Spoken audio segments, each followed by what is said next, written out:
আজকে আমি খুব সুন্দর ফোঁড়ের একটি ভরাট আসনের ডিজাইন আপনাদেরকে তৈরি করে দেখাচ্ছি। সেই জন্য একটি জায়গায় ছুঁচ তুলে ওপরের দিকে 9 ঘর গুণে একটি ফোঁড় তৈরি করে নিচ্ছি। এইভাবে আমি ওপর নিচে ঘর সংখ্যা 9টি করে রেখে পাশাপাশি 5টি ফোঁড় তৈরি করে নিচ্ছি। 3 নাম্বার ফোঁড় তৈরি করছি, 4 নাম্বার ফোঁড় তৈরি হয়ে গেল। এবার 5 নাম্বার ফোঁড় দুদিকে সমান রেখে তৈরি করার পর এরপর ওপরের দিকে একটি করে ঘর কমিয়ে দেব এবং নিচের দিকে একটি করে ঘর বাড়িয়ে ঘর সংখ্যা 9টি রেখে আমি এইভাবে একটি একটি করে ফোঁড় মোট 13টি তৈরি করে নেব। আবারও বলছি, ওপরের দিকে একটি করে ঘর কমিয়ে নেব, নিচের দিকে একটি করে ঘর বাড়িয়ে নিয়ে এইভাবে একটি করে ফোঁড় 13টি তৈরি করে নেব।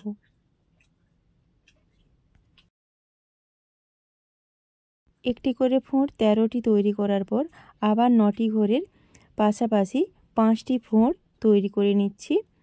5টি ফোঁড় তৈরি করার পর ওপরের দিকে একটি করে ঘর বাড়বে, নিচের দিকে একটি করে ঘর কমে আবার একটি করে ফোঁড় 13 লাইন তৈরি হবে বা 13টি তৈরি হবে। আবার 9টি ঘর নিয়ে 5টি ফোঁড় পাশাপাশি তৈরি হবে। এইভাবে ঢেউ আকৃতির এক লাইন ডিজাইনটি আমি তৈরি করে নেব।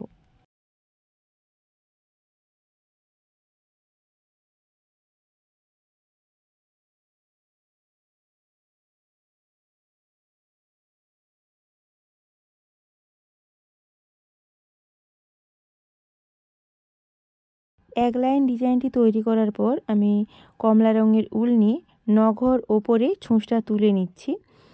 9 ঘর ওপরে ছুঁচটা তুলে নিয়ে আমি আবার ফোঁড়ের সোজা ফোঁড় সংখ্যা তৈরি করে নিচ্ছি। এই ঘরটিকে নিয়ে কিন্তু আমি 9টি ঘর গুণে ফোঁড় সংখ্যা তৈরি করছি। 5টি ফোঁড় তৈরি করে নিচ্ছি। আবার যথাক্রমে ওপরের দিকে একটি ঘরে ঘর কমে এবং নিচের দিকে একটি করে ঘর বেড়ে 13টি ফোঁড় তৈরি করে নিচ্ছি। 13টি ফোঁড় বা 13 লাইন ফোঁড় সংখ্যা তৈরি করে নিচ্ছি। তারপর আবার পাশাপাশি 5টি ফোঁড় তৈরি হবে। আবারও বলছি, ফোঁড়ের সোজায় ফোঁড় তৈরি হয়ে যাবে।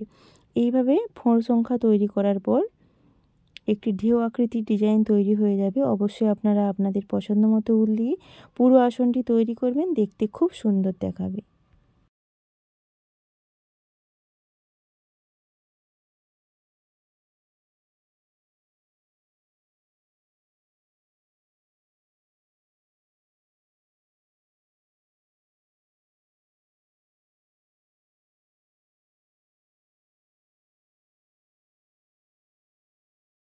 এইভাবে পুরো আসনটি তৈরি হবে। তো ভিডিও ভালো লাগলে অবশ্যই চ্যানেলটিকে সাবস্ক্রাইব করে পাশে থাকবেন।